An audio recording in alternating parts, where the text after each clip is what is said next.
others join shortly. Welcome to the March 4th, 2001 meeting of the Half Moon Bay Bicycle and Pedestrian Advisory Committee. As those of you know, Mario Rendon, chair of the committee. And actually, it's appropriate as we're going to do introductions. We are joined by our newest neighbor, Mr. David Gorn. And so I thought maybe we'd go around and I'll just call out names and we could all introduce ourselves. So I'll turn it over to Mr. Gorn to introduce himself.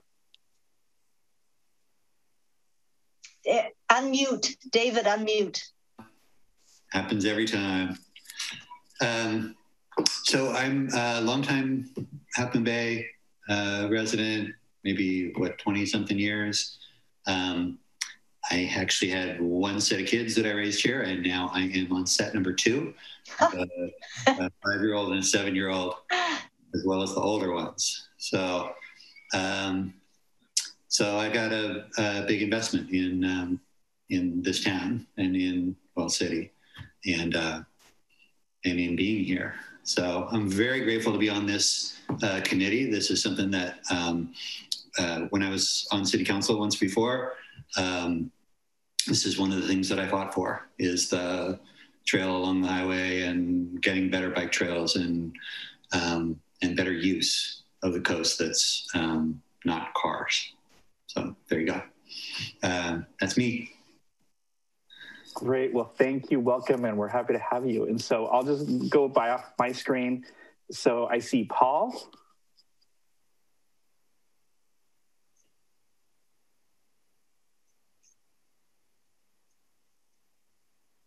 Paul, I think we're waiting for you to introduce yourself. Yeah, here we go. I couldn't turn the mute off, thanks, yeah. So actually, Dave, you and I are neighbours. I'm also in Frenchman's Creek. I'm on Marseille Way. And I've been on this BPAC since it was formed in 2017. I'm a road cyclist, so I'm generally doing what I can to represent the interests of road cyclists in our discussions. Thank you. Thank you, Paul. And next I see Carlene. Yes, hi, I'm Carlene, and Carlene Foldenauer. I'm the Cabrillo Unified School District Safe Routes to School Coordinator. I actually live in Montera, and I'm more of a pedestrian than I am a bicyclist. Thanks, Carlene. Adrian? Hi, everybody. Adrian Etherton. I live in the Sea Haven neighborhood in Half Moon Bay, so just a little south of you Frenchman's Creek folks. I have been on the committee since it was formed. In my day job, I'm the sustainability manager for the city of Brisbane, and I also serve as a board member of the San Mateo Resource Conservation District. So I come at this from an environmental angle, but also as a recreational cyclist. And most commonly probably these days, a pedestrian with a stroller. Thanks, Adrian. And next, Paulette. All right, I'm Paulette Eisen. Nice to meet you, David. I've heard about you. I am on the, I'm the chair on the Parks and Rec Commission. And as well as having grandchildren here, living here in Half Moon Bay, and a family. So, I mean, all the different ages with all the different interests in biking and hiking, and as well as simply just safety to schools. That's another big thing that we, of course, are involved with here, is making sure that children have safe access to our schools. Thank you. Thank you, Paulette. And Anna? My name is Anna McMillan. I am still in high school. I live in the Arletta Park neighborhood, and yeah. Thank you, Anna. And Michelle.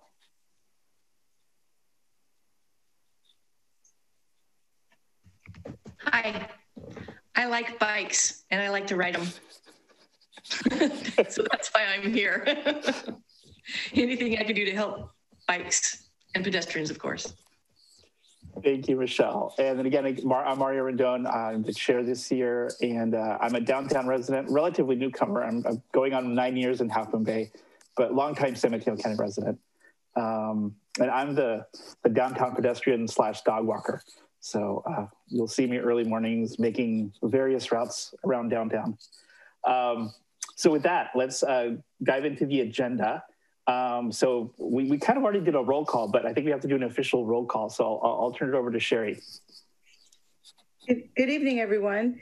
Elizabeth Brown is absent and excused, so I'll just start with Michelle. Committee member Michelle Dragany.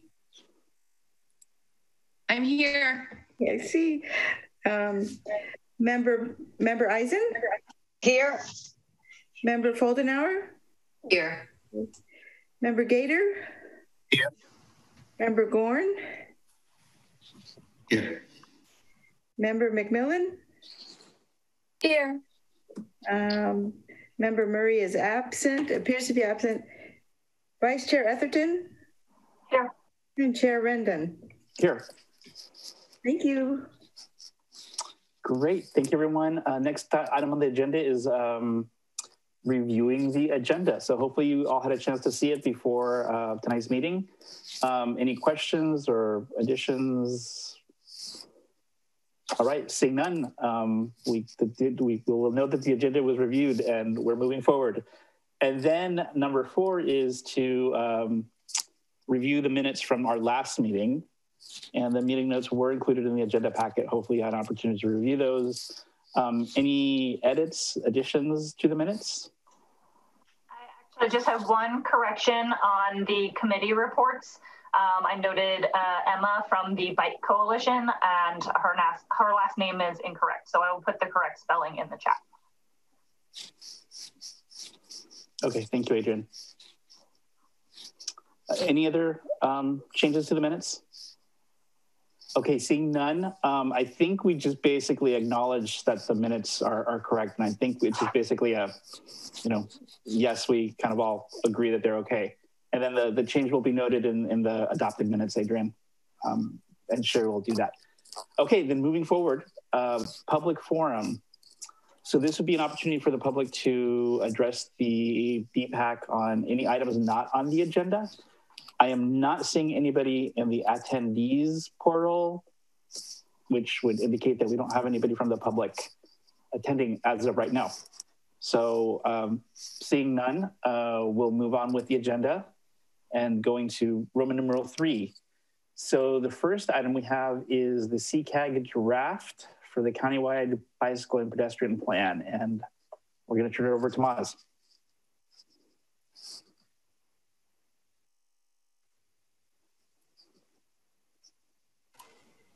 Thank you. Good evening, everyone. I'm Maz Yarbo-Zerginia. Nice to meet you, David. I'm the city engineer with Half Moon Bay. I've been here been with the agency for about 3 years and a resident of El Granada for about 2.5. So happy to be here tonight. And first item we have for tonight is an update on the San Mateo Countywide Bike and Pedestrian Plan. This is something that I shared with the committee in advance of this meeting because of the due date for the comments, but I wanted to go through the plan in a little detail and hopefully I can answer any questions you guys have and can have a good chat and dialogue over the update. So a little background: this is essentially the county-wide master plan for bike and pedestrian improvements and policies. It provides a framework for the CCAG, the City County Association of Governments, for improving walking and biking conditions throughout the county. This is actually an update to the last comprehensive plan, which was completed in 2011, and that which was also based off of an original one that goes back to the year 2000. So the plan purpose, just as a snapshot, this is for the overall county. So it takes into account 20 incorporated cities, almost 100 recreational trails, 450 square miles of land area, regional transit agencies, almost over 750,000 residents and 60 miles of coastline. And so this plan looks at the update, it tries to update on several areas. It's updating goals and objectives of the 2011 plan, looking at identifying key programmatic recommendations within the plan itself, and refining some of the regional priorities for biking and walking. It also has a set of planning and design resources, which I'll touch on, which was actually pretty nice to see. So as far as the recommendations that came out of the plan, there were 4 major key areas within the infrastructure policies and programs purview. So there's what they call the bicycle backbone network, which is the countywide network to link all the regionally significant destinations and addressing gaps between transit and areas, and trying to link up all the different major areas of the county. There's some of the pedestrian focus areas, and those are more regionally significant areas that likely have the highest walking activity. These are more transit oriented and complete street oriented for larger corridors. The reason why I highlight that is because it doesn't go into the very fine details as the city's master plan goes into. This is looking at it at the larger effort. So it doesn't. You'll see that it's only got a couple of areas for Half Moon Bay, and it tries to stay in that higher level area for pedestrian focus. Then there's the visionary projects, which comprises of major initiatives and projects, and that requires longer term planning. So like the Coastal Trail, for example, where it stretches through multiple jurisdictions and hits a lot of different areas and sensitive habitats. And then we have the last but not least, policies and programs, and it's got a lot of great recommendations, including local training and grant support, which we are always thankful of any grant support that we can get from CCAG and other agencies. Micro-mobility strategies, which we'll get into a little bit more, high injury network and safety, as well as first and last mile transit connections. So with the bicycle backbone network, I thought I would just jump right into, there's a wonderful interactive map, and I'm going to pop that open and let me know if you can see it or not on the screen.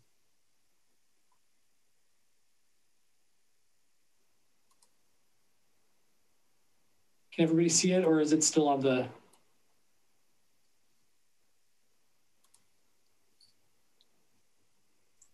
I think let me go to the. All right, there we go. All right. So this is. Can you guys see this now? Yeah. Okay. Yep. So this is their CCAG's tool for gathering data from users and the community members. It's an interactive map that they put together, and what it shows the highlighted. So here, this is the highlighted backbone network. So you can see they're looking at really the broad, larger connections between different jurisdictions. And you see that for us, Highway 1 and Coastal Trail is one of the major routes. You have this other connection, the Bay to Sea Trail, which we'll talk about a little bit more when we look at the projects, as well as some other connections in the county. But for us, those are the majority of them. And then they have recommended facilities that they've identified through the process. And this tool's I think this tool is really helpful, because what it does is it actually shows you have an opportunity to see what other users have submitted as far as comments and kind of where they are. They're all anonymous, but provide some insight as far as some of the comments that have been provided. And it's a nice tool to kind of look at the overall backbone network and look at it outside of just one jurisdiction. So, but they have, it's a wonderful tool if anybody's interested in looking at it in more detail. It's available on their website, and I'll have the link, the webpage later on, and it's also accessible through the CCAG website. But this is essentially what they are calling their backbone network. I'll go back to PowerPoint.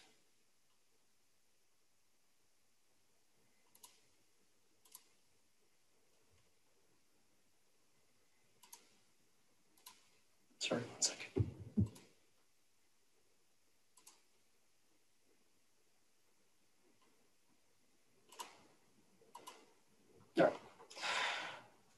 So these maps are just snapshots out of the master, out of the plan itself, but the interactive map is much better resolution and you can zoom in and out. So that's why I wanted to kind of share that piece with it. So folks can kind of take a closer deep dive if they're interested in other areas outside of the Half Moon Bay corridors.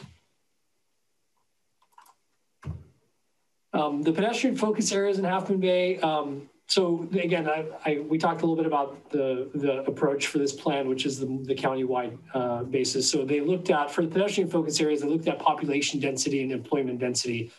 And that they really wanted to focus in on the area where they would be able to make the most significant improvements aside from, outside of, the smaller corridor connections that, every jurisdiction may have on their own individual list. And so when you look at the backbone network as well as the pedestrian focus area metrics, I went through and highlighted the projects that are impacting the city of Half Moon Bay specifically. So some of the projects that we have that are born out of this effort, they're looking at bike improvements on Highway 92 as well as Highway 1. The Bay to Sea Trail is an interesting one. So the Bay to Sea Trail is a large, the Bay to Sea Trail is an important portion of this context. They're trying to implement the first east-west connecting pathway from the San Francisco Bay to Pacific Ocean. And it actually starts in East Palo Alto in San Francisco Bay, and it comes through some existing trails and some trails that are in the process of being improved by some of the regional parks districts, and with the ultimate goal of connecting all the way to the coastal trail in the Pacific Ocean. And so they've identified one of the segment basically from Johnston House to the coastal trail is the last gap. That's where the trailhead stops as far as the regional open space, and then from there, it's looking at the county and the city to complete the rest of the connection to the coastal trail. They've identified class 1 pathway improvements throughout Highway 1. I think that's a pretty high level need that the county understands. We obviously have more specific projects and scopes that we've put together for the smaller segments as we start looking at taking these plans and turning them into capital projects and actually getting these pieces built out. There's another recommended one, which I wasn't surprised to see, but there's a complete street corridor that was highlighting Highway 1 between Russo Francais and Kelly Avenue. And we have a lot of folks that walk and bike this segment. There are definitely some needs and gaps in those areas. So there was no surprise that this was highlighted as one of the recommended projects. Specifically, we have the Highway 1 North project that's incorporating about 3/4 of a mile of Class 1 pathway on the east side. When we get to Russo Francais, that's where that project gets a little bit challenging and costly, is that there's actually the bridge itself is not wide enough to accommodate a Class 1 pathway. So we'll have to look at either widening or constructing a new one, and the funding needs that go along with that. There were also some highlights on Samtrans, the transit access improvements. That was another category that was highlighted in the plan. For that, I was some of the comments that I had were that they weren't really referenced. So some of these more programmatic approaches, they have plans and policies that they refer to, and it just seemed a little bit lacking because for Samtrans, for example, I know there was the Coastside Connect study that they did not reference in this plan. So that was one of my questions is, have they talked to Samtrans, and is there a connection between those? Because I think that's really important. There's also another program that Samtrans is doing right now. I'm trying to remember what the name of it is. But essentially, they're looking at their overall operations and asking for input from different folks. And so that's a current plan that they're actually doing an update on their operational standards. So I thought it was, from my perspective, those are two key pieces that it seems to be missing from this study. So those will be some of the comments that I'll be sharing with CCAG staff as far as making sure that Samtrans is at the table and part of the conversation. And then another large one that was brought out as far as the major barriers was the Highway 1 crossings. So they identified the coast, the Highway 1 as being a boundary for biking and walking for obvious reasons due to vehicular speeds, the lack of crossings in some key segments and areas, especially with high weekend traffic. And as we all know, it is a major barrier for increasing biking and walking through our area. So, but again, some of the comments that I will have back to CCAG are proposed projects that we have. For example, the Highway 1 South project that is going to be constructing a crosswalk and a bike box connecting to the Naomi Patridge Trail on the west side of Highway 1. So we do have some of that improvement in the works, and it was not highlighted or referenced in the plan. We also have the Highway 1 North project, which has a crossing as part of that at Terrace to link the east and west sides of Highway 1. So there are some projects in the works. Obviously, there's other areas on the northern side of town that I think could use some additional look at as far as connections. And this is countywide. So there was a lot of highlights on the areas in El Granada, at Surfers Beach, and some of those high traffic areas that could be that would be beneficial to incorporate additional crossings. So just some highlights on the visionary regional planning priorities. So there's 3 of them that were identified within the plan. The Beta Sea Trail that I talked about, which is the 40-mile multi-use trail from the San Francisco Bay and East Palo Alto, with the ultimate goal of connecting it to the Pacific Ocean in Half Moon Bay and the Coastal Trail. There's also the Mid-Coast Multimodal Parallel Trail. This is essentially the East Side Trail on Highway 1 that's connecting Montara to Half Moon Bay. This is a larger regional effort. Everybody's, a lot of the different agencies are implementing portions of this. And and I think the CCAG's priority to highlight this as a larger effort is important, so that that all these different jurisdictions and agencies are looking at this and trying to make these connections happen. So we have obviously some of our projects that have connections and extensions of the East Side Parallel Trail, which we'll talk about more in the CIP update at the next item. But this was one of the highlights there. And then the California Coastal Trail, it was a little vague about what they were really talking about. They talked, there was a very small section of it looking at how to manage some of the larger trails, looking at different surface types. I know that the Coastal Trail does go through a little bit of a change south of the city of Half Moon Bay's limits, where it goes to Coastside Land Trust, and there isn't really an asphalt pathway there. So there's some other little pieces there that that were talked about. But again, this was really more of a high level discussion. They didn't really talk too much about it in the plan that when I was reading through it. The highlights on the policies and programs. So again, the local jurisdiction training and grant support was a big one.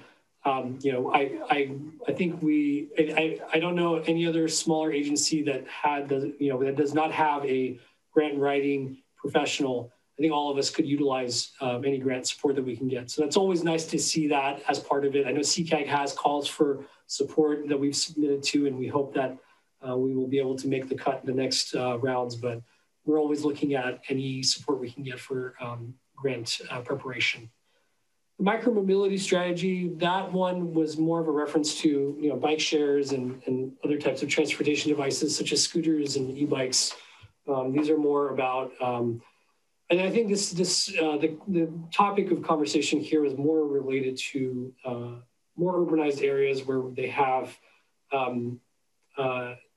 less room. There's a lot more demand on peak times on weekdays.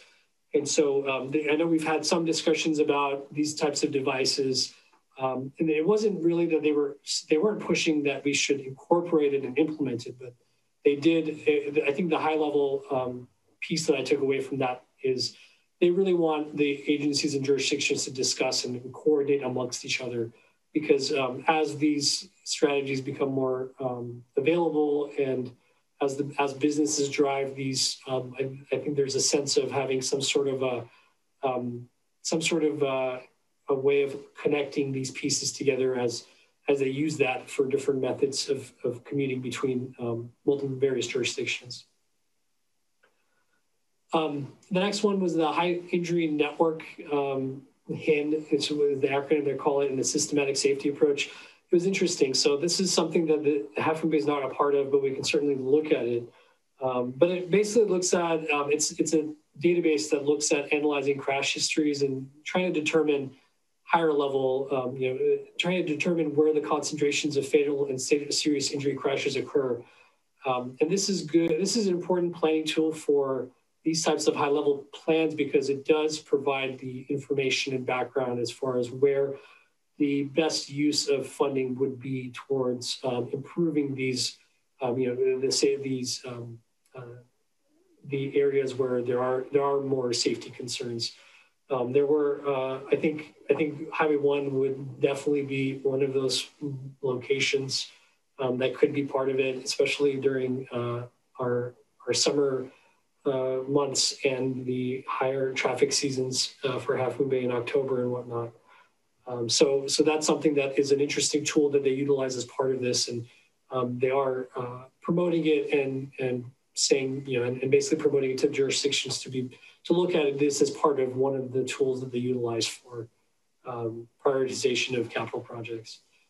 And then the last piece of the policies and programs was the first and last mile connection. So basically incorporating the improvements between transit stops and origin and destination locations, trying to make it that much more of that much easier for folks to utilize transit rather than single occupancy vehicles, by making it that much easier for those last pieces, because those obviously are the hard. Once you get to the transit or you leave the transit, you have the connections and you have the buses or whatever transit mode that's being utilized, but getting folks to their place of employment or the shopping or from home to those transit stations, that's where some of the policies and programs were highlighted into.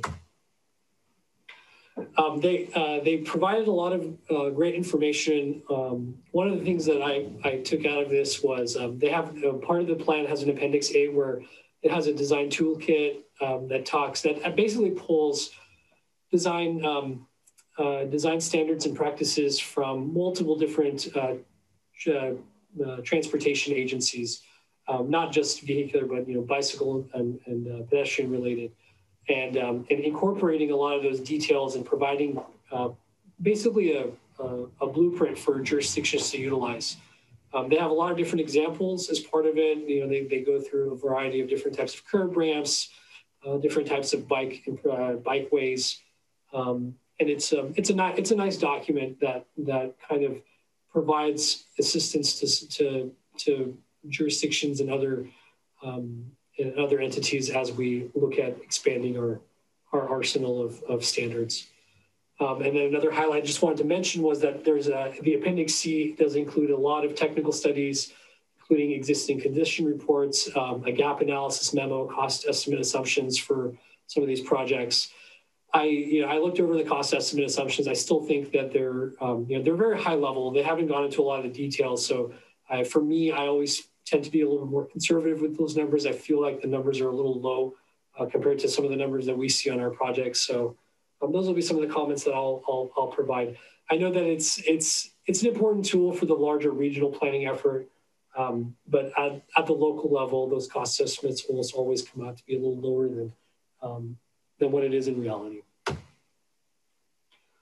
So I wanted to highlight a few of the resources that we have, for this. So the plan has its own website, bikewalkccag.com. This is the link to the interactive map where you can provide your comments and suggestions is there.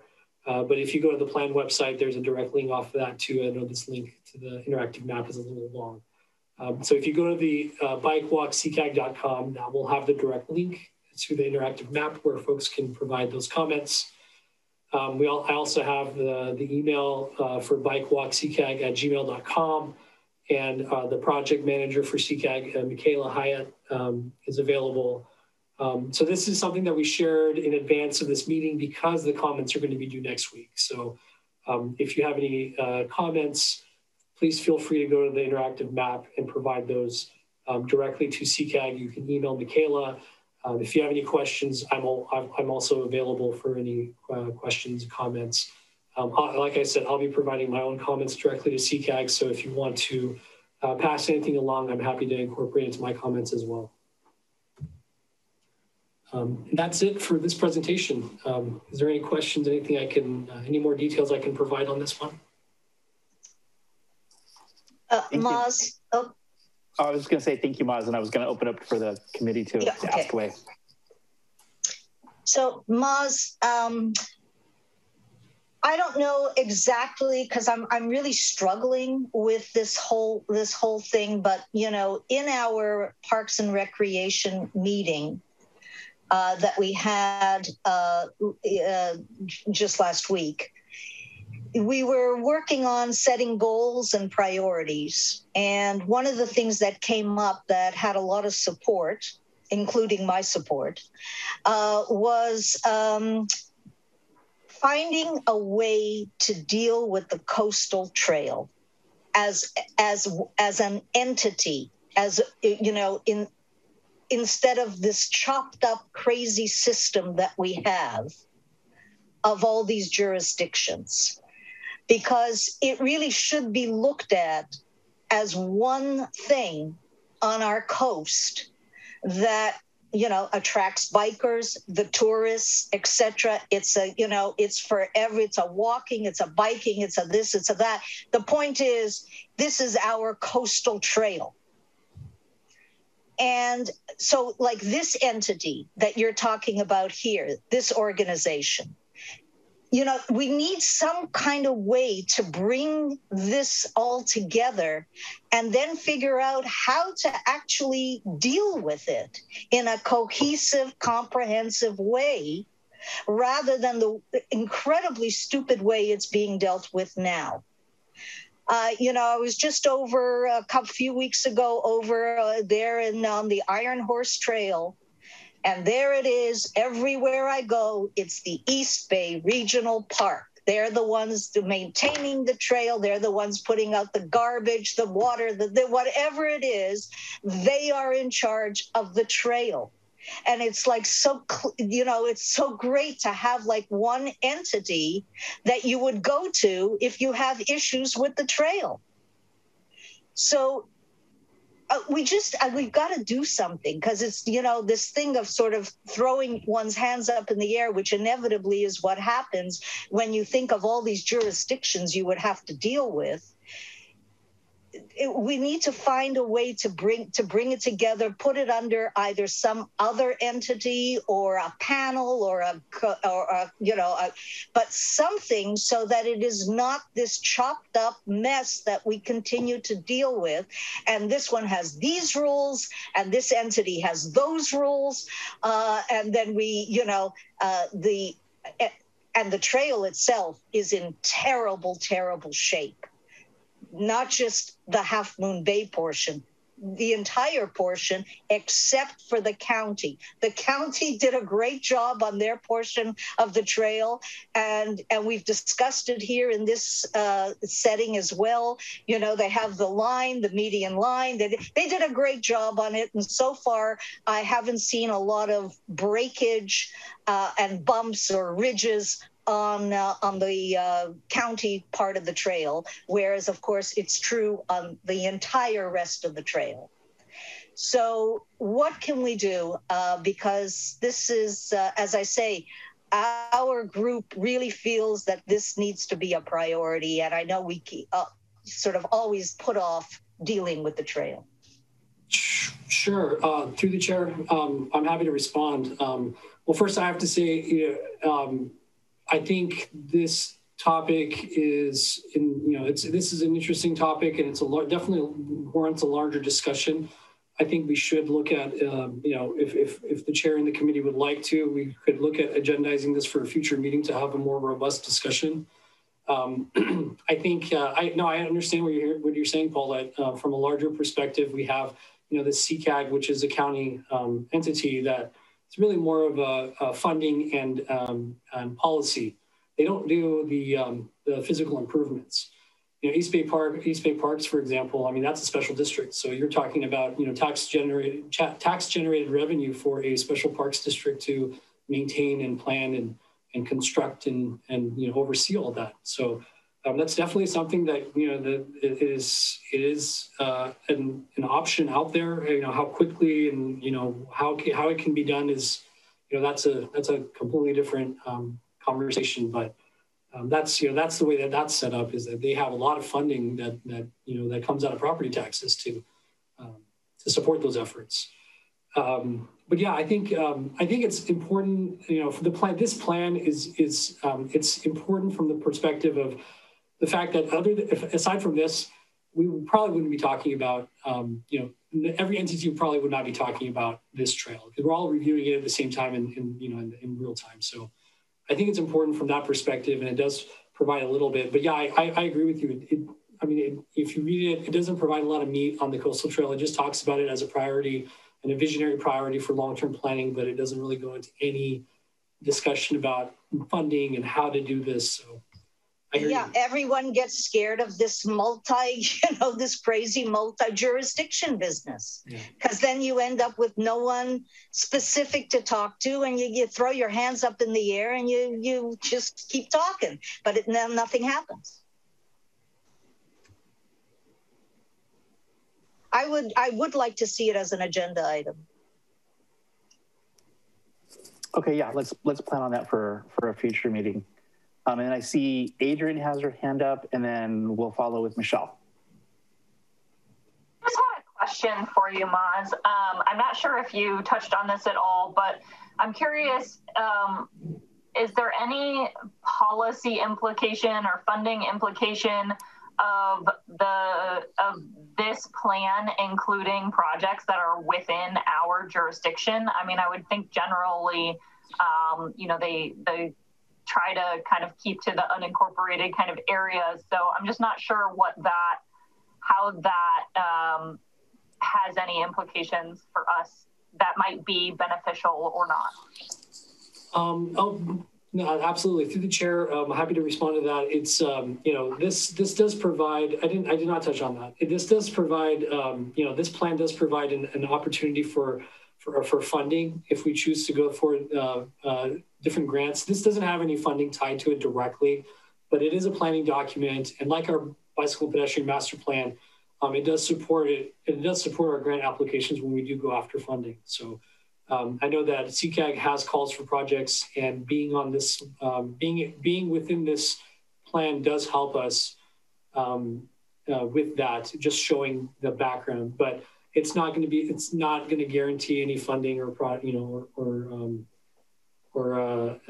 preferential treatment or anything like that. But it does help boost our case when we do submit grant applications.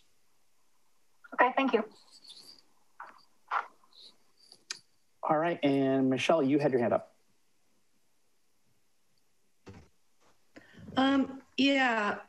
So how difficult would it be to make an agreement to have the city act as the lead agency, creating an MOU between us, the state, and the county? Can we not make that agendized and make that a goal? And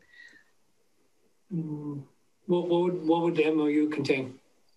The MOU would say that there's a weed abatement coordination effort that's perhaps led by, as Paulette was saying, a committee of people that are a subset of the city, and they are monitoring what's going on. Perhaps they have a Coastside Trail Ambassador program where there's some volunteers that can go out there and inform people and things like that as well.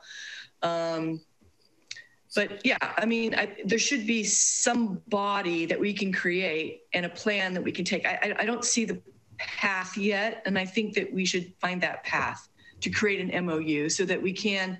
I remember talking to Terry Kaiser 3 or 4 years ago, and they do have a mechanism for a volunteer coordinator, as they do for their state park, revegetation program, right? The people that are planting things on the side of the trail. So there is precedent for volunteers and coordination with the state parks.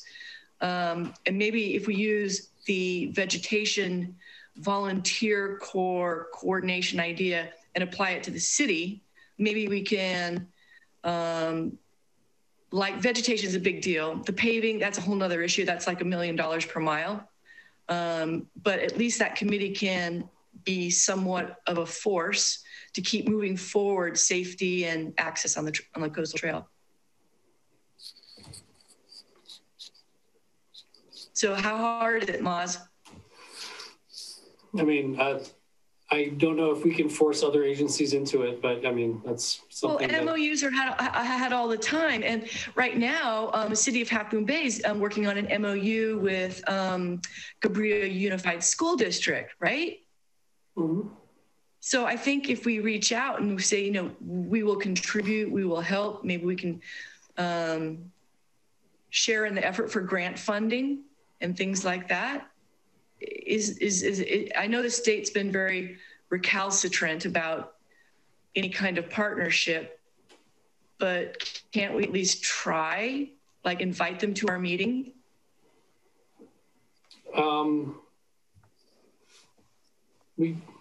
I have to think about that. I'm trying to think who to even invite on the Caltrans Well, side. I talked to this guy, Joe, whenever there's stuff going on in the coastal trail. I used to talk to Terry, but he's gone now. And the guy he referred me to, I forget his last name. I can figure it out though and send you his email. But whenever I find something that's not right on the coastal trail, I email him, and then a couple of weeks later, it always gets fixed. Sometimes he emails me back, but mostly he just gets it done. So there is some cooperation. And I know Terry said that in the day, the state was going through a really big reorganization. And I think with one of the reasons why Terry retired is because the state has made it easier for people in senior positions in all of the state public agencies to retire. It was something that happened in CAL FIRE as well. And so you've got a whole new group of people that are coming on, and perhaps there's an opportunity with new people to do something new. I think this is perfect for a larger discussion on the coastal trail. I mean, we can talk about maintenance, MOU, all of that stuff. So, we can, when we, I think it sounds like that's something that'll be an interesting topic for a future meeting. Cool. Great. Thank you. Other questions, suggestions on the CCAG plan? I see Paul's hand. Yeah. Thanks, Mario. Actually, I wanted to thank Maz for going through that report and pulling out all the pieces that were relevant to Half Moon Bay and surrounding areas, because I started working through it and there weren't enough hours in the day. So thank you for doing that. It was really helpful. And I completely agree with what Michelle and Paulette are saying about the coastal trail, and we need to do something about it. And I, for one, will go into this interactive map and put some comments in there about the coastal trail, just as a way of trying to just keep it, wherever we can say something about it, we should say something about it. And I've used the interactive map before. I participated in a couple of the working sessions that this group did, so it's quite easy to do. So I encourage all the committee members to go in and say something. So my question, Maz, is what happens next? Public comments are closed next week, and then what happens to this grand document? And who has sort of oversight over it? It's the CCAG. There's it goes to two other groups afterwards within CCAG at the county level. So it'll go to the technical, the Bicycle and Pedestrian Advisory Group at CCAG, and then I believe it goes to the Board of Directors for adoption. And I believe that's going to be in, if I remember correctly, it's in the document itself, but I think they're looking at trying to wrap this up by the end of the fiscal year.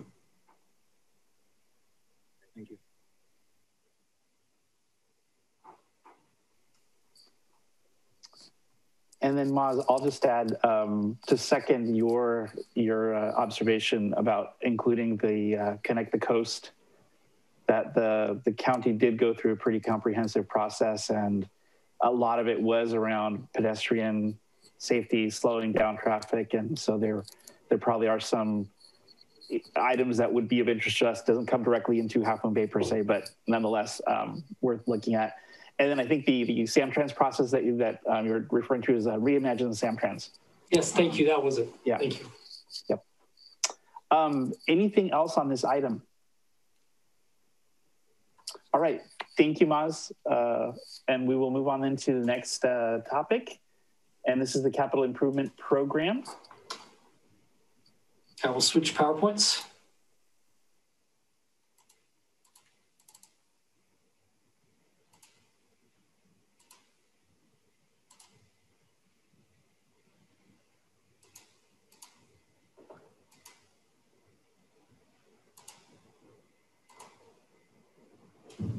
All right, can everybody see? All right, wonderful. Thanks. Thanks. It's again a pleasure to be here tonight for to give you all an update on our capital improvement program. We are in the beginning stages of our process to revisit, reimagine, reestimate, and update our capital improvement program for the fiscal year 21-22 cycle. So a little bit of background. Our existing 2021 CIP, a little bit smaller than previous years, but it is getting back to normal from pre-COVID times. Our overall budget was just about approximately 10.2 million, with a little less than $1 million of general funds. So that rest of that money is different types of grants, measure dollars from Measure A, Measure W, and Measure M, as well as gas tax and SB1, State Bill 1 funding for transportation projects. So it has a lot of different, it does all the different project grants. It's all encompassed into that 10.2. Overall, we had a total of 22 programs and projects, and we have 2 major projects that are scheduled for completion this year, as well as a few programmatic efforts. The 2 main projects, one of them being a transportation-related project, the Highway 1 South project, and then the other one being the Ocean Colony Pump Station and Force Main Rehabilitation Project. And then we also have a mid-year review coming up on March 16th at the City Council, and some of the discussion has been surrounding projects that were put on pause due to COVID and some of the budgetary impacts. So just a couple of highlights for this committee that is important is that the 2 of the projects that are being discussed to bring back online are the Poplar Complete Street project, as well as the Poplar Gateways project. And that'll be on the 16th of March.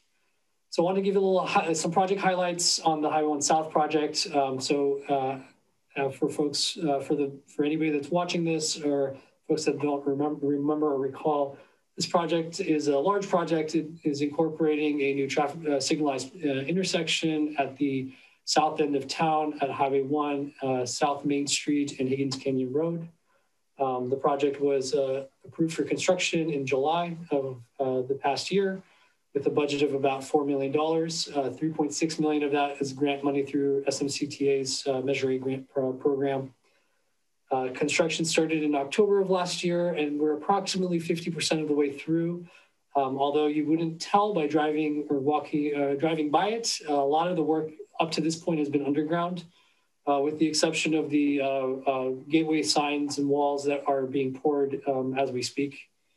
We are still looking at completion in summer of this year, so we are moving towards a June-July completion date.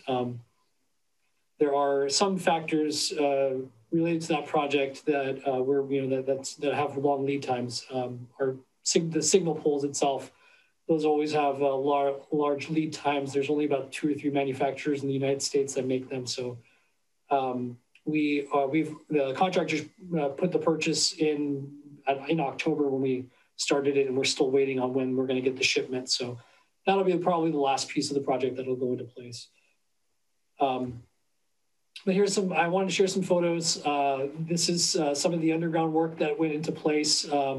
This is, this portion of it is, so this highway, this is a picture of Highway 1, just north of the intersection itself with Main Street. Here is when the contractor was upgrading a storm drain line that drains the median and feeds into the open space, open area, the Caltrans right away that is adjacent to the private property and the city-owned parcel north of the intersection with Main Street. Here's some more of the wonderful underground work that was going in place. So on the left, you see that's one of the signal foundations, signal pole foundations. Those things can be pretty large. It's very inconspicuous from the surface, but this particular one, I believe, is about 2 feet wide and goes 8 feet deep. They can be as wide as 6 feet and as wide as 3 feet and as deep as 12 feet, depending on the size of the pole. And the sizing of it really is dependent on the size of it in relation to earthquake and wind loads. And those are all Caltrans standards. So that's, those things they're really heavy. So once they go in, it takes quite an effort to have to get them out. So the goal is to get it in the right place the first time and not move it again. You can also see on the picture on the right, those were some of the pork chop islands that they were working on. So a lot of the underground conduits go into place for the pedestrian push buttons and the traffic signal poles. And so that's you can see that's where they were working, as well as staking the back of sidewalk. They've progressed a little further since these pictures were taken. This is an older picture of the entry walls and entry signs that I mentioned earlier. So these are the curved crescent moon-shaped walls that were part of the project. And there's going to be one on each side of the intersection on the west side of Highway 1, the east side of Highway 1, one on the south side of the intersection, one on the north side of the intersection.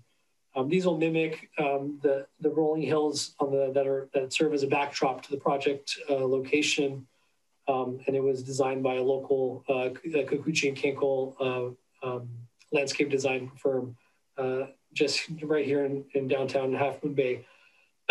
And so what they're doing is they're putting the forms in place. And right now, I don't have an updated picture, I'm sorry, but they do have the wall foundation and they started pouring the actual wall itself going up. So the dimensions of these things, they're about 50 feet wide from and up to 8 feet as they arch up to the high point in the center.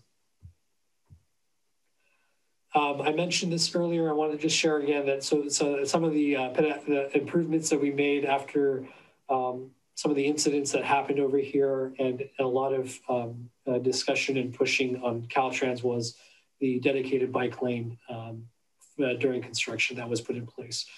This is going to be in place for at least another few weeks. When we get to the stage of resurfacing the highway is when we would start looking at removing it. And at that point, when we get to the resurfacing, we will have we'll have Main Street open back up to a certain extent. So the necessity for utilizing the highway will be reduced, and we'll look at getting folks back onto Main Street as they get to the downtown area. But that'll be something that we'll have to remove when we get to the pavement restoration phase. So a little bit, just touching on our projects a little bit more. And these are a lot of these projects are going to be continue to be on our capital improvement program as we move forward into 21-22.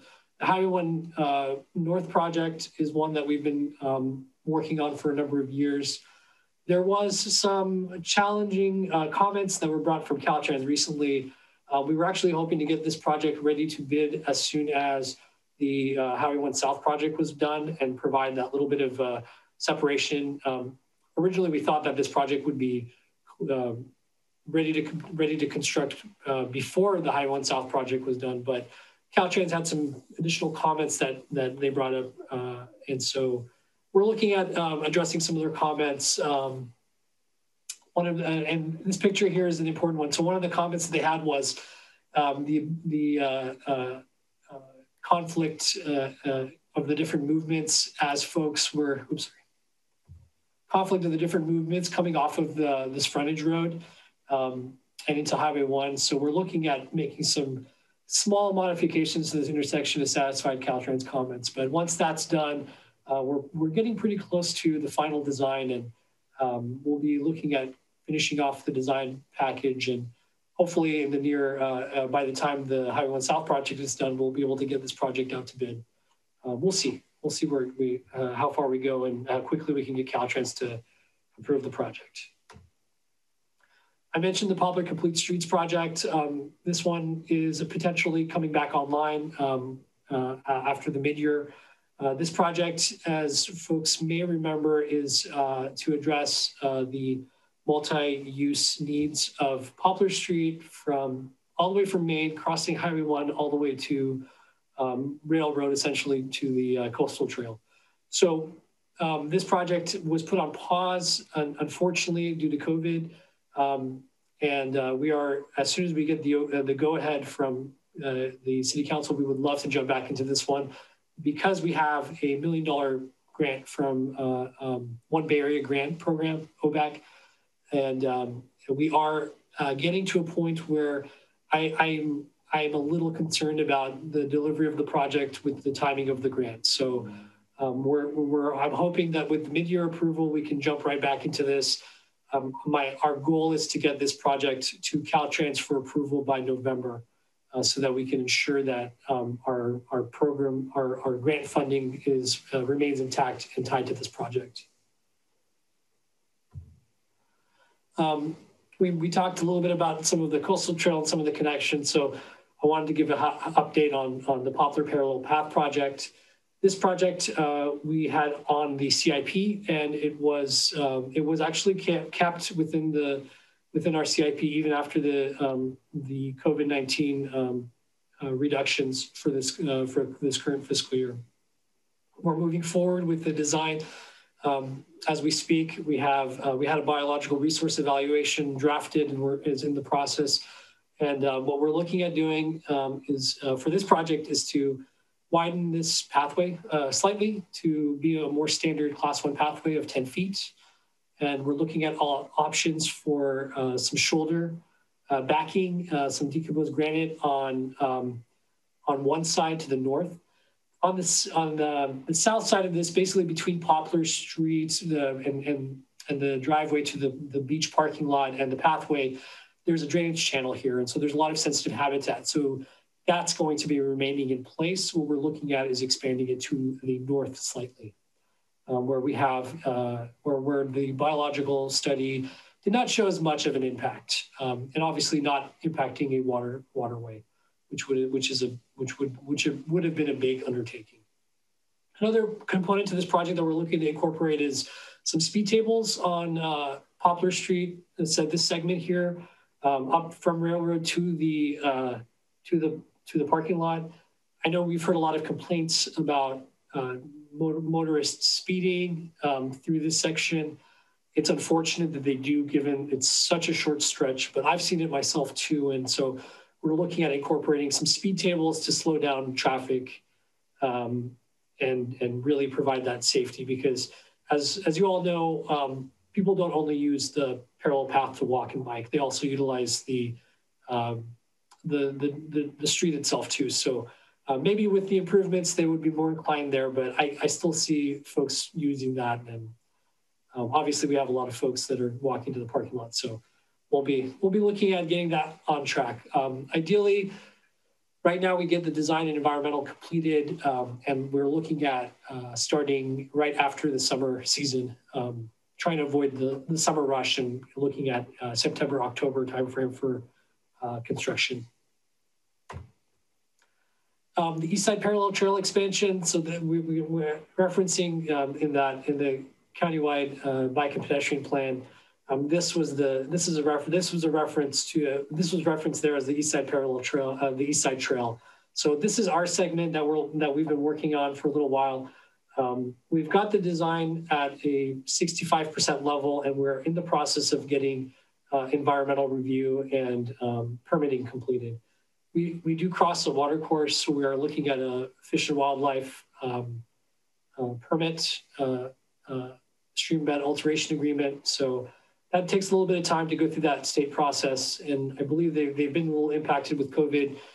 Their timelines inflated a little bit as far as their review period and their responses. So we're continuing to work on this, and we'll give you guys an update as soon as we have more information on the permitting side. But on the design side, things have been progressing well, and we're just waiting for those permitting agencies to provide those comments and see where we're at. Oh, and then of course, this links up to the future San Mateo County project, which would ultimately take this all the way to El Granada Elementary. That's the ultimate goal.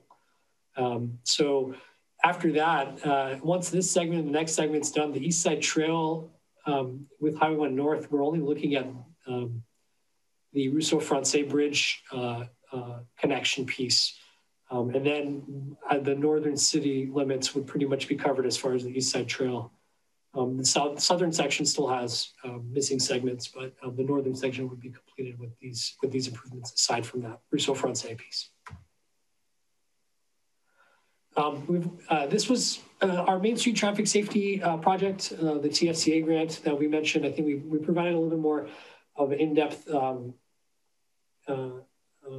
project presentation of the last BPAC meeting. I just wanted to say, we're continuing to move forward with this project. We are in the process of putting outreach materials together for folks in the downtown area that would be impacted. The information's on our website for anybody that's interested, but we did want to reach out directly to the residents and businesses that will be impacted, and more with not just the construction, but also some of these changes that we're proposing. So this project, for folks that are not aware, we're looking at adding a Class 3 bike route through the downtown area and trying to implement some of the components of our bicycle pedestrian master plan. So we're looking at doing a Class 3 on Main Street from Stone Pine all the way to Johnston, and then at that point, given the narrow width of Main Street, the master plan actually recommended going and using some of the side streets. So we're looking at linking it to Johnston, and then taking Johnston up to Correas, and then going back to Main Street, basically creating this little loop of improvements and tying it to the bike facilities that we have leading up to the library. Obviously, this is not this is the beginning of a downtown bike implementation. As we look at additional funding and future projects, we would look at continuing to build these areas out. The reason why we left Parissima Street off is because some of the grade changes and some of the parking in that area and some of the unimproved components, it made it a little challenging to be able to do it as part of this phase of the project with the funding that's available, but we'll definitely look at incorporating those as we move forward. We're also looking at adding high visibility crosswalks at the intersections in red. And then we are also looking at doing some parking directional signs as a way of getting folks out of their, trying to get folks to some of the other areas. I know a lot of people can circle looking for parking availability where we have some availability on some of the side streets. So that was the intent of that, to provide direction and get folks to park and get out of their cars and start walking in our downtown. Next on our list is our, so this in the past has been called different things, equestrian access, beach access. Right now we're looking at this as we're calling it the secondary beach access because it's beyond just equestrian access. So this is what's referred to as the horse slot that's about half a mile north of the Poplar access, beach access. And this is primarily where a lot of horses make their way down to the beach. It's also utilized by walkers and pedestrians as well. And so what we're looking at is utilizing some of our, the funding that we have available and trying to get some design in place. We do have, this is tied to a license agreement with Seahorse Ranch. So there is some private funding that helps to support this project. And so we really want to take care of this. We did notice more erosion and other issues. So as we leave this unmitigated, the project scope will increase. So we really want to start looking at it and trying to tackle this now that we got the pedestrian access further south completed and out of the way. Also wanted to share this list of our small projects list. I think for the most part, I think one of the areas that we really have been lacking is the bike parking. That was a big segment of our master plan. And I do not believe we've done as much outside of the downtown area as we had identified. So I think what we'll look at doing is trying to incorporate these in our projects, whether we can incorporate as part of a TFCA, or if we can start looking at incorporating some more bike parking, the parking racks in other areas. So we'll start putting together some of that and start looking at implementing that as some of our other projects. And then we also have our crossing improvements, which a number of these will be addressed with our TFCA project. And as well as some of the other improvements here. So for example, the Main Street Bridge signage, we'll look at incorporating that as part of the TFCA. And that was one of the comments that we heard from our committee here. I believe it was Adrian Latt in January that mentioned the need for advisory signage on the bridge itself, given its narrow configuration. So, that's pretty much it. I just wanted to give a highlight. As I mentioned, we are at the beginning stages of our 21-22 capital improvement program planning effort. I wanted to provide a highlight. We will not be meeting in April, and our next meeting is May. And our thought was that it would be a little bit too late in the process. We really wanted to provide the update to you guys at this stage to let you know what we're working on, some of the projects that are coming back online and what's going to be moving forward, and really get your feedback and thoughts on our projects and provide this opportunity to have this larger discussion. I'll stop talking now and give it back to you, Mario. Great, thank you, Maz. Lots of good information, appreciate the updates. I'm gonna turn it over to the committee. I see Paulette has her hand up. So please raise your virtual hand and I'll be monitoring that.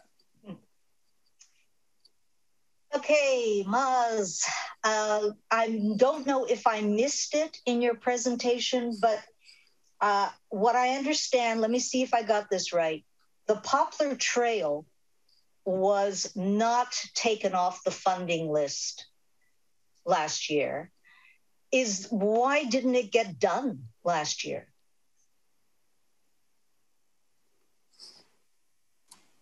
I mean, it's simply the amount of staffing that we have.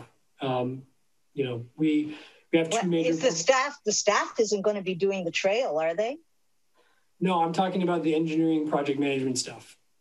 Yeah, it's mostly about making sure that we can complete these projects and deliver them. There are quite a bit of planning that goes into place, like the biological resource evaluation and the design and everything. So it's not that it wasn't something that we wanted to do. It was one of those, it was just the amount of workload that we had and our ability to get to it. We could have just overlaid the 8-foot pathway.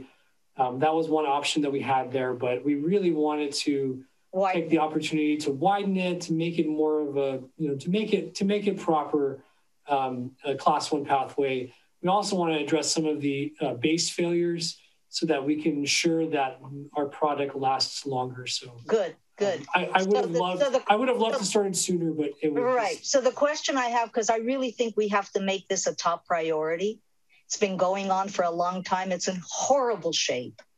You know, I've been on it well, no, I don't even go on it anymore. I go on the side road because trying to do a bicycle on that is just, it's so dangerous. So, you know, I think that it's one of those you know, there's so many projects you just went through, it's dizzying, you know, needless to say, it's like overwhelming. So we need, I think, to also kind of do the low-hanging fruit of like, what do we make a priority that for sure we want to accomplish in 2021, so that we can also let the city know that, yes, we are doing something, because it's been a while since we've seen anything. There may have been things done, but it's not been, you know, certainly not been advertised or noted when it comes to this whole thing that we're dealing with here, the roads, the paths, the this and the that. So I think we've got to make this a priority, the Poplar Trail, because it's been going on for a long time, and make sure that that gets done this year. Are you with me? It's definitely become a priority. It's definitely a priority. It's in the, you know, it's in the as fast of a track as we could possibly make this one at this point. Okay, great. Yeah, great. I definitely hear you there. Great, thanks. Thanks, Paulette. Others? Paul. Just again, thanks for the update, Maz. It's always good to hear where we're going with these projects. And just on almost the last point that you made, I would like to encourage you and staff, when you're working on these projects, with the bike racks. I do believe that build it and they will come. If there are bike racks there, then people will use their bikes to go to places. And I'd forgotten some of the details of some of the areas where we thought we needed more bike racks, and it certainly seems an opportunity to get more into the downtown area, which I think would be really a good thing to see happen. So, yeah, thank you.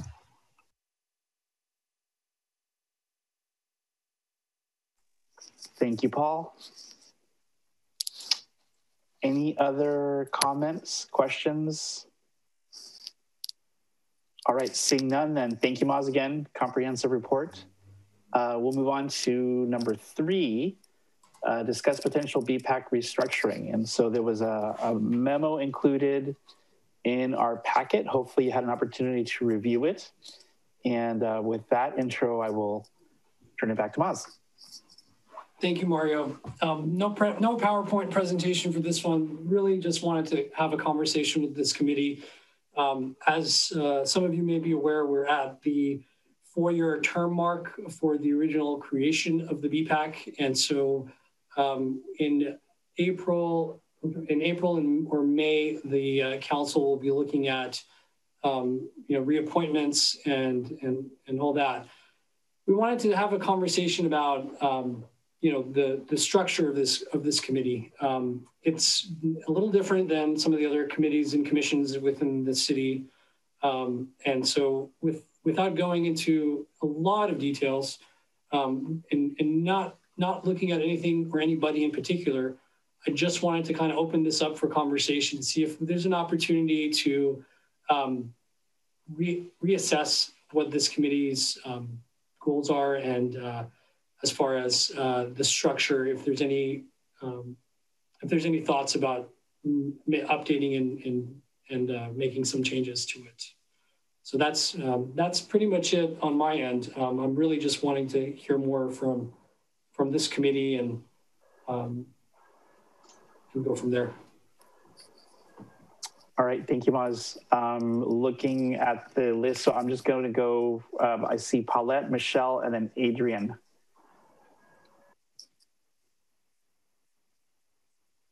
So Michelle, you're up. I'm all about putting people out of business after 4 years, because we've got great intellectual property, but I will find somebody to replace me, and I will nurture them and make sure they're up to speed so they can contribute, but they'll have new ideas, different ideas, maybe better ideas. So I challenge everybody on the board right now who's at the 4-year mark to find somebody to, take over, their particular position. So I'm bikes, I'm a bike person. So I'll find a bike person who wants to, take over for me. Anna, if you know anybody in your age group that's biking as much as I am. I see a lot of kids on the trail. If you want to refer somebody like that to me, I'd be happy to mentor them. How old do they have to be able to be on this committee? Well, they can be any of those 10 things. Was it 10 criterias? There were 10 little, like, you're a pedestrian like Mario is, bicyclist like me. I think there was a citizen at large and there was a student. I can't remember the other 6, but look at all those different things. And if you can find young people in any of those positions, boy, that'd be great.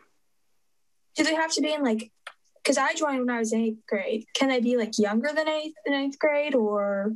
I think if they're riding, I'm a part of the Coastside Mountain Bikers Club, so I will be forwarding, this opportunity to people that are mountain bikers, and also there's a couple of other parents that I can email and stuff like that. But it'd be nice to just get, I think as long as the kid can Zoom, which you all can now, and they have an opinion. I know that a lot of my Coastside mountain biking friends, they've got kids that are, they're bicycling from Moss Beach, Montera, and El Granada. They're figuring out all the ways. Like, remember when the Medeo Bridge was out for a while? They were the ones that. Yeah, I'll tell you if I come up with anyone. But yeah, there are a lot of kids biking. Anna, though, you've only been on for how long? You've only been on for not even 2 years, I think. Yeah, like a year or something. Right. So I think Anna should actually continue because she is just, just getting with it, in terms of like being on this committee. So I think that that in this case it would be good to have Anna continue. Well, nice. I agree. When I go to college or after I turn 18, I probably won't be on this committee anymore. So yeah. No. Your predecessor did the same thing. I think for the youth representative will be a little unique, given that a 4-year term may coincide with your graduation. When do you graduate? So I'm a freshman, so 3 years from now, I guess. Okay, you got some time. All right. Yeah.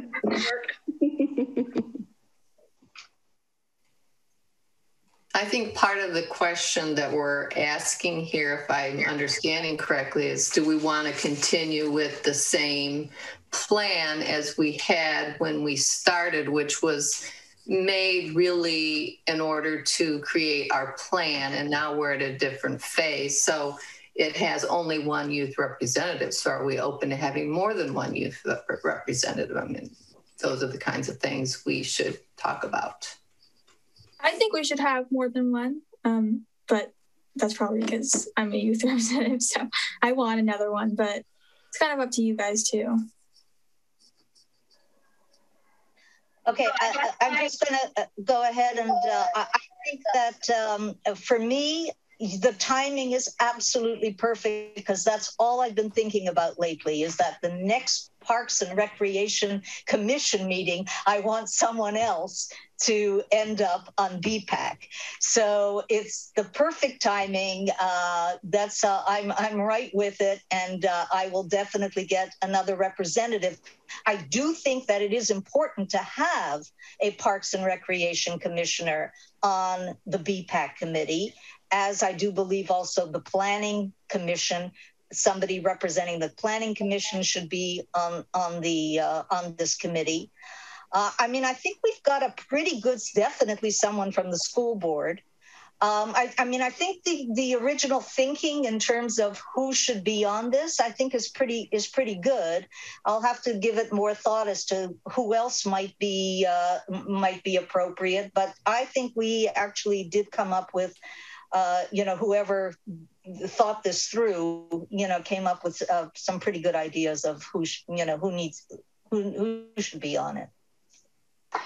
So as I read this, my take was we had 10, and the proposal from staff seems to be, can we align the number of committee members more with the other committees and commissions as at 5 to 7. And so I'm looking at that list thinking we're probably being asked to potentially trim some of these seats off rather than add new seats or even keep to the same number of seats.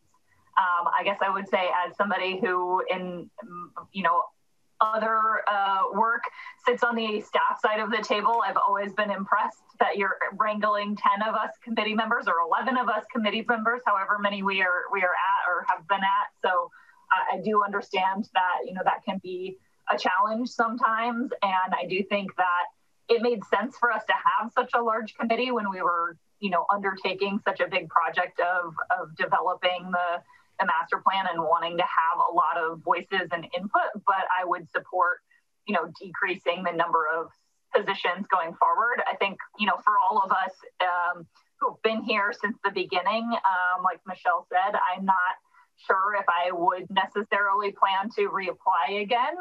So, that might be one seat that could potentially be opened up without having any hard feelings of not being reappointed.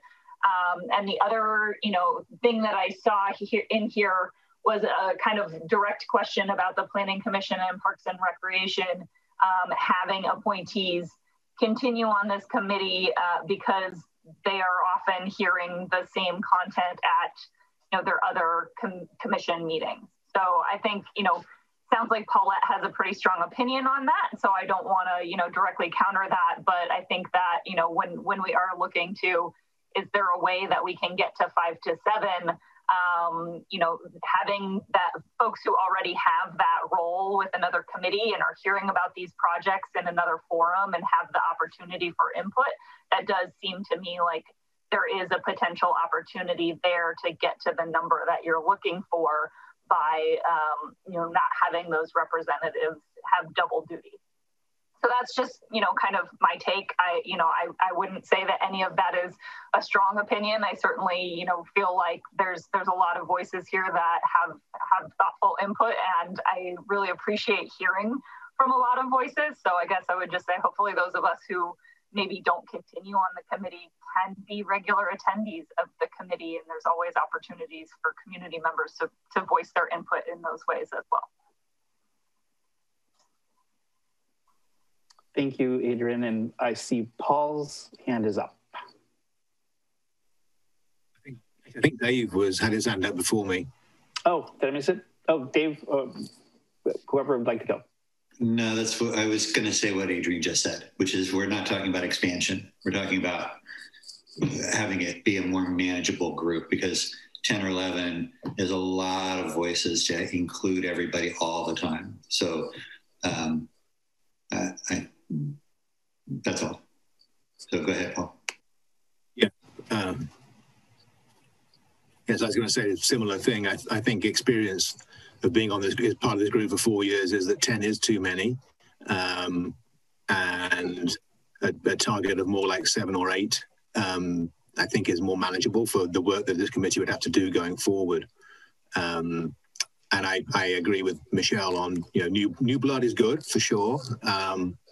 Maybe some continuity is needed with 1 or 2 people who may stay on for a little longer if the council wants them to, just to have some experience in the room.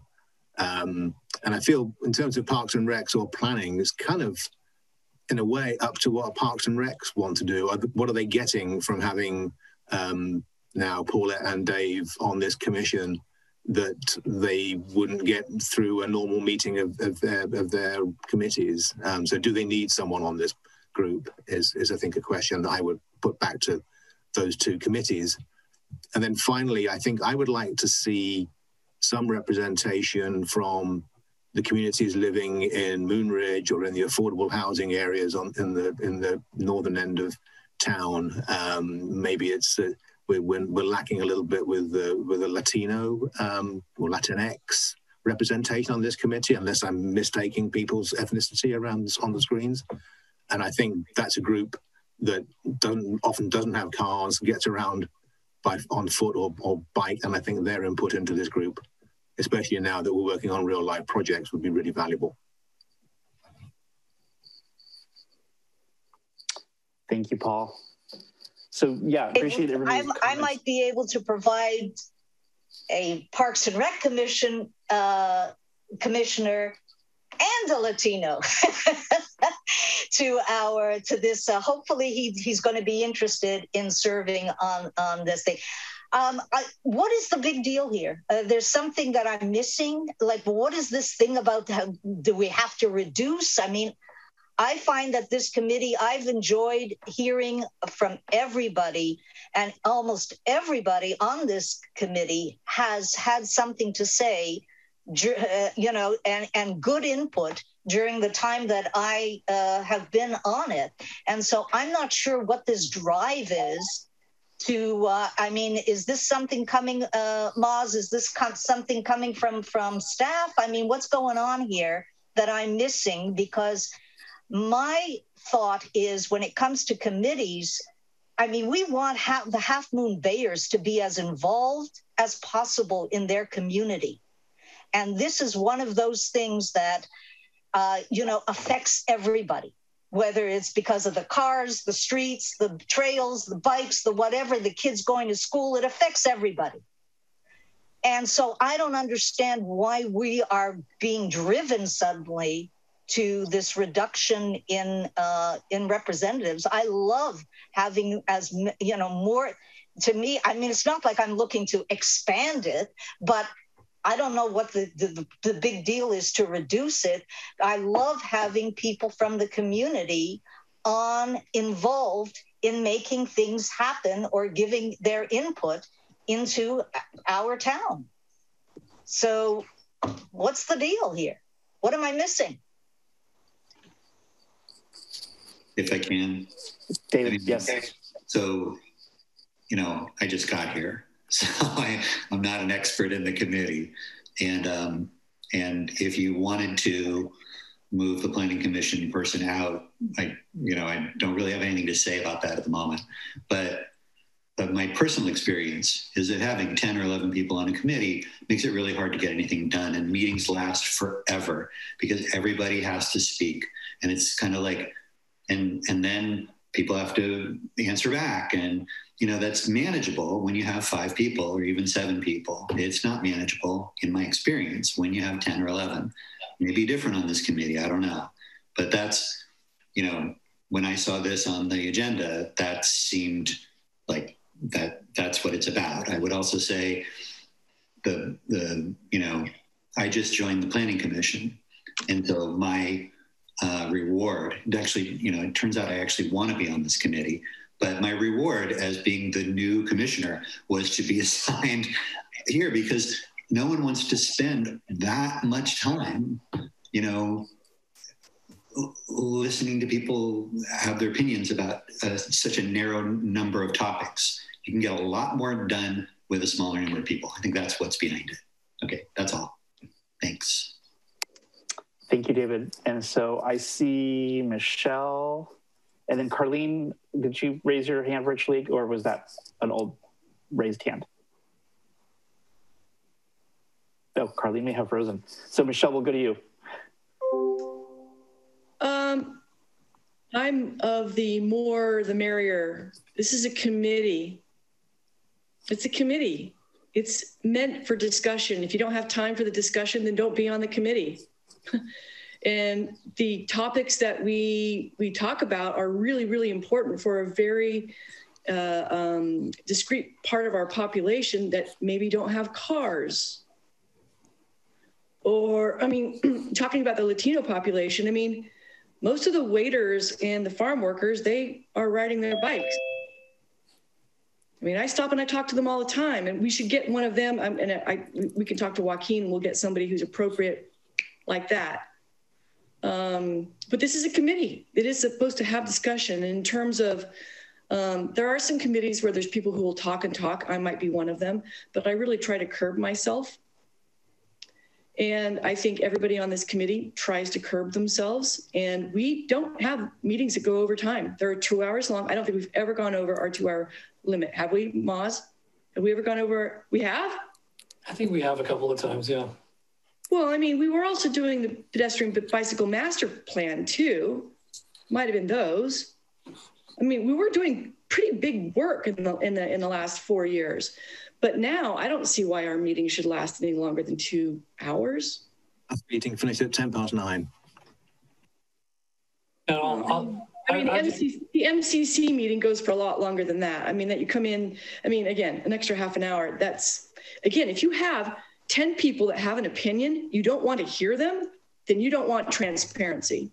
Well, that's not what is being discussed, because these are public meetings. So if anybody has an opinion, they're more than welcome to attend and provide those public comments. I mean, we didn't have any attendees here. So yeah, anyway, I just wanted to mention this was not a knock at any person or anything. It was really just an opportunity to revisit our structure, because it's a little different, because this was, it was a newer committee. It was a new committee that was formed 4 years ago, originally for a very single focused task. That original mission was accomplished by the adoption.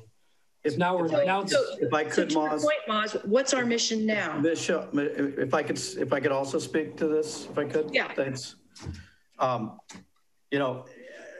I'm not throwing Jill or anyone under the bus, but frankly, Jill raised this issue with me several months ago that said, this may be, a good time to take a look at, what the structure of this committee is and how to go, given that the things have changed and the process have changed.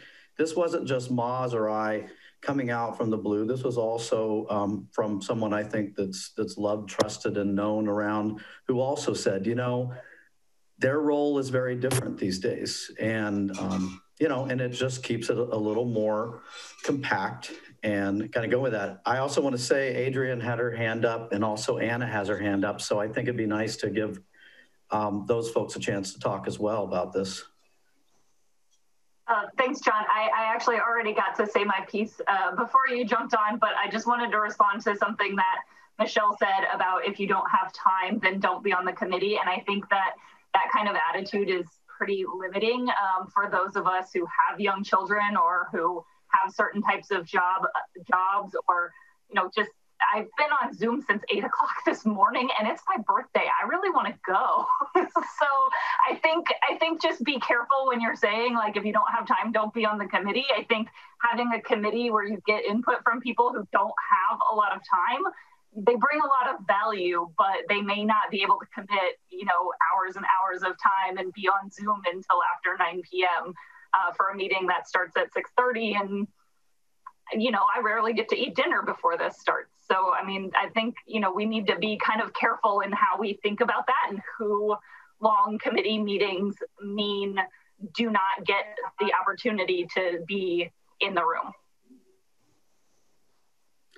And I would say having 35 plus years of time, and what I can tell you is that for most meetings, an hour and a half to 2 hours is certainly adequate to get through and deal with it. But those meetings usually take far longer than that, and it's about using the time wisely and and dealing with that.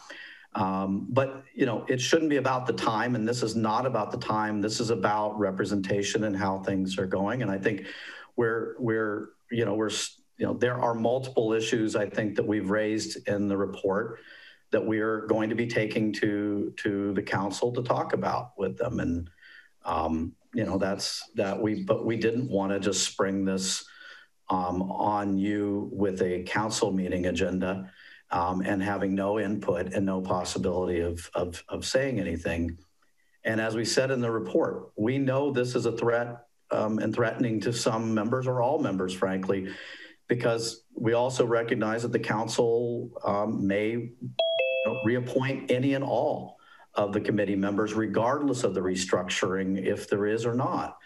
That's the reality of the world today and where we are. I don't know that there's, a great desire to do that, but it's within their rights to do so. And all of the terms are set to expire in April. And we just didn't want to continue a process in which we didn't talk about whether restructuring at this point made a little more sense. Again, given the duties, responsibilities, and given that this is a public meeting, any and all of you that don't sit on the committee that at any one time, I'm guessing will participate with us as community members, and we're hopeful for that. So John, Anna had her hand up, so I want to make sure we get to Anna. I just want to say that I agree with Adrian and Paul, because if you're looking at incorporating more underrepresented populations, they don't have time to sit on a Zoom meeting after a long day of work, and they're probably if they're working, they have other things to do. And if we want their opinion, and if we want them to come to these meetings, we need to keep it short and informative. And I think it's I have school. I go on Zoom meetings all morning and I do homework, and then I come here, and it's just it's a lot. And I think 2 hours is a really good time period. But going over that, really, it's really tiring. And I think it's going to be really hard to get any other youth representative, any other representatives to do that, to do it more than 2 hours, twice a month. That's a lot to sit here and just listen to the reports. It's really interesting, but it's going to be a big request to take out their time. They'd have to be really committed. And I'm really interested in incorporating more of the underrepresented population. I think that would be great. We just need to keep it shorter, I think. Thank you, Anna. And then, let me just add my thoughts on this. That I read through the memo, and I was going down the path of yep, when we were created, we needed the large group of voices to bring in as many diverse perspectives to create the plan. But then as the plan was created and adopted, we have been shifting more into kind of, this is Mario brainstorming, kind of we've been going beyond just bicycle and pedestrian, because we've been looking at streets, and we've been looking at public works projects, and we're looking at, tonight we're looking at the coastal trail, how can we make it regional? So that's going a little beyond the scope of what a traditional BPAC would do, which I think is great that we've had the latitude.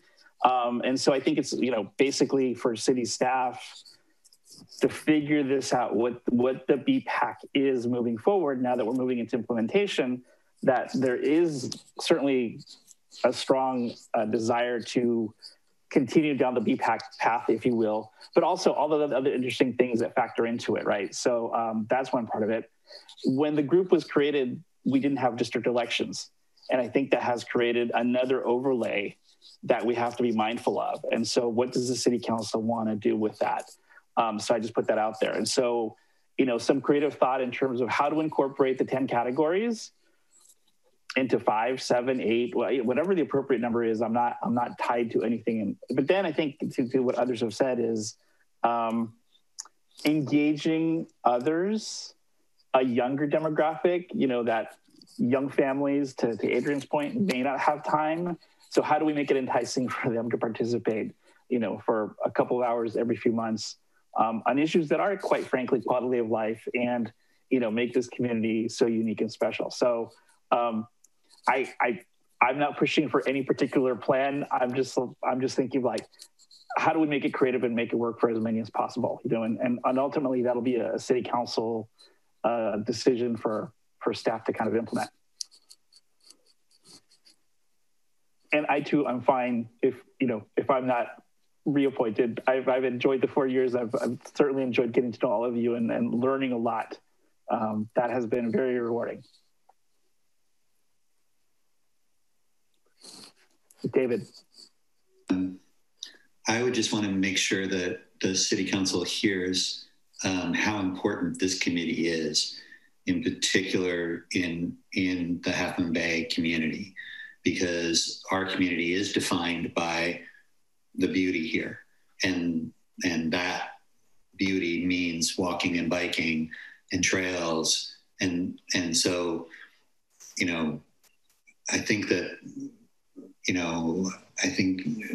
narrowing you're narrowing the scope of what you're going to talk about a little bit, I think, is part of the plan, but then you're also narrowing the number of people who are going to be on the committee. But I would also make sure that city council understands just how important this committee is, and maybe even that it needs a little bit expanded scope beyond just devising the plan in the first place. Thank you, David. And John, I see your hand up. Sure. I wanted to be, I guess, clarify something. There were basically when this committee was formed, there were bylaws created, and those bylaws basically establish what the role of this committee is. Those bylaws still remain, and at this point, we're not suggesting necessarily a shift in those. We're going to look at them, and we may look at and recommend some minor shifts to that. But the bottom line is this committee was formed with the basis of looking at and dealing with those issues that we're actually asking the committee now, or what it may be look like in 2 months to be, so that we're not really talking about trying to shift the duties, responsibilities, or change the nature of what we're doing. Again, it just, when we started, we weren't really doing what the committee was actually bylawed for, particularly. We were doing all of the master plan work. And so, and you guys, those of you who were here, and many of you have been here the whole time, were that steering committee. And you did an excellent job, and we have a great plan. And Jill and the staff are going to put that plan forth for some state planning awards and everything, packaged with the Parks and Rec plan, which I think they went hand in glove into something with that. So it's something to be proud of. Again, this is a tough one. We knew this would be a tough conversation, and I appreciate the willingness for all of you to openly talk about it and debate it and discuss it. And we have not formalized. I hope you understand those were ideas and thoughts about what we might be looking at with the council in terms of priorities or how to policy issues to kind of address. But the bottom line is that there was nothing written in stone with those or anything that we were absolutely looking at doing. But so anyway, thank you. And thank you all for serving. And whether you've been here one meeting or for the last 4 years, your service is greatly appreciated and above and beyond what many community members are either willing or able to do. And so we thank you for that. Thank you, John. Appreciated. Final thoughts on this item. All right. Then thank you. Good conversation, good insight. I think staff will take it back and we will see what ends up happening. Moving on our agenda. So Roman numeral 4, future agenda items by the committee. We already had the recommendation about having a conversation about a comprehensive look at the coastal trail. So that's certainly one. Other items?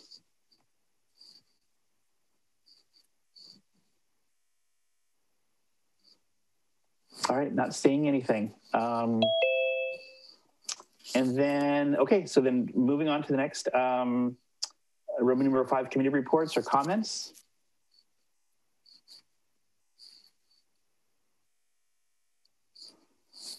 Not seeing anything either. Then moving on to number 6, the city engineer report. So Maz, back to you. Thanks. This will be short. I just, we decided to add this so I can make any minor announcements. So I just want to mention about the upcoming council listening sessions. The first one's in the books, which was yesterday. We have another one coming up on Saturday, the 6th, starting at 10 o'clock. You need to register in advance, so I wanted to make sure I give you guys a heads up. If anybody's interested, please make sure you register in advance and attend. Sounds like there's a light registration right now, so you can get, looks like you'll get a lot of time with the council. So if you're interested, please make sure you go on our website, register for that upcoming listening session, Saturday the 6th from 10 to 12. That's it for me. Great, thank you, Maz. All right then, we've gone through the agenda. Adrian, happy birthday. So have a good rest of the evening. And then for everybody else, thank you. Very good meeting. Appreciate everybody's time and input. We will meet again on Thursday, May 6th at 6:30. That's our next scheduled meeting. So until then, have a good one. Stay safe. Hopefully we will see more of each other in person at some point in the not too distant future. Good night, everyone. All right. Good night, everybody. Bye. Thanks, everyone.